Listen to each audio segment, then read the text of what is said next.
सदमे था। खुदकश बम्बार और जैकेटों का सुनकर कान पक गए थे। जैकेटों से खौफ आने लगा था।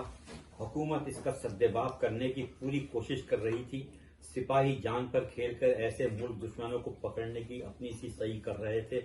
इबादत गाहों पर पहरे बिठा दिए गए थे कि दहशतगर्द अंदर न जा सकें। आवाज आ रही है ना? जी जी, पीछे आवाज आ रही है, माइक की जरूरत नहीं। मुहर्रमुल हराम का महीना था। हैदराबाद की एक मशहूर इमाम बारगाह पर 4 सिपाही तंदरी से आने जाने वाले पर आंख रखे हुए थे। हर उस शख्स की जिसने कोई चादर ओढ़ी हुई या जैकेट पहनी होती जामा तलाशी ली जा रही थी। किसी के हाथ में कोई थैली या पोटली होती तो उसकी भी तलाशी ली जाती। काम मुश्किल इसलिए हो गया था कि मौला अली के कदम शरीफ के ज़ायरीन की तादाद मामूल से ज्यादा थी। सर्दी की वजह से चादरों और जैकेटों का इस्तेमाल भी ज्यादा था। फूल हाल वगैरह लाने वालों की वजह से थैलियों और पोटलियों की भी कमी नहीं थी। सिपाही बेजार आ गए थे। ऐसे में चादर में लिपटा एक मजबूर सा शख्स हाथ में एक सिया थैला लिया आता नजर आया। सिपाही चौकस हो गए। करीब आकर इस शख्स ने थैला स्टूल पर रख दिया ताकि सिपाही चेक कर लें।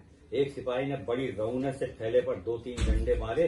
थैले से पच और थैले वाले के मुंह से ओह की आवाज निकली। सिपाही ने पूछा, इसमें क्या है?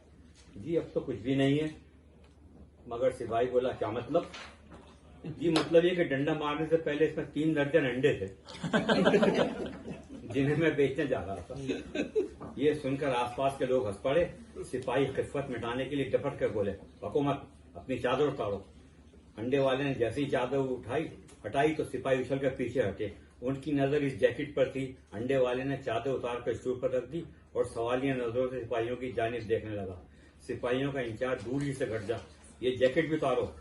मरता क्या ना करता। उसने जैसे ही बिस्मिल्लाह और रहमान रहीम कहते हुए जैकेट की जिप नीचे की, सिपाही उछल कर भागे। साथ ही दूसरे लोग भी भागे। सिपाहियों ने कुछ दूर जाकर देखा तो अंडे वाले को फटी बनियान में जैकेट हाथ में लिए हवन्नकों की तरह वहीं खड़े पाया। लौट कर आए, दूसरे लोग भी करीब आ चुके थे। सिपाहियों के रंग पीले पड़े हुए थे। इंचार्ज ने अपनी घबराहट पर काबू पाते हुए पूछा, ये तुमने बिस्मिल्लाह क्यों पढ़ी थी? सवाल अजीब था लेकिन जवाब भी मासूम था। हजूर मेरी आदत है, हर काम से पहले बिस्मिल्लाह पढ़ता हूँ। वो समझे आ गया काम हो गया। तो ये सवाल इस पर था कि क्या वाकई खुदकश हमलावर होते हैं या मासूम लोगों को ऐसी जैकेट पहनाकर रिमोट कंट्रोल से उड़ा दिया जाता है? क्वेश्चन। मकतूल के डीएनए कैसे क्या क्या मालूम किया जा सकता है?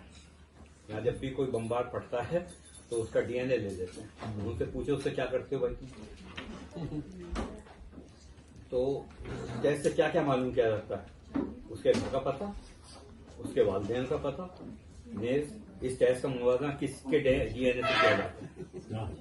सवाल तो ये कि डीएनए लिया करेंगे उसके खाते में कुछ और डाल देंगे। जो चुप रहेगी जुबान खंजर लहू पुकारेगा आस्तीन का। अगर ये सच होता तो क्या दहशतगर्द के सर की बजाय इसकी आस्तीनों की अहमियत बढ़ जाती है?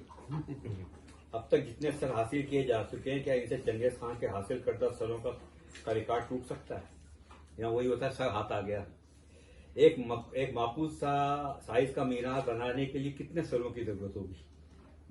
डॉक्टर मुबारक से तारीखी हवाला लिया जा सकता है, वरना साइंसी उसूलों पर परवेज भूत भाई से रहनुमाई ली जा सकती है।